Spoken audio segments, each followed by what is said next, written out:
magacaha أمل نور عثمان mise jir baad 28 okay Soomaaliya muddo joogtay xajooga sanadii 7 bil meesha joogtay marka meel laga soo wado miyaa may xaruna ku jiri sanadii 3 bil ku jira ana ka soo baxsaday anay gobdaas la naqsheen waa soo baxsaday marka soo baxsatay kadib saaxiibaa la joogay meel safe ah joogay qof wax ma igeysanin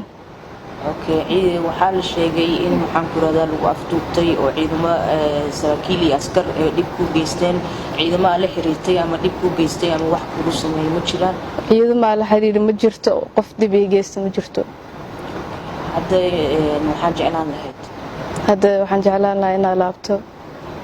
insha Allah mardo waa laabanaa dalka Denmark ka imaada sama meesha adina ku laabato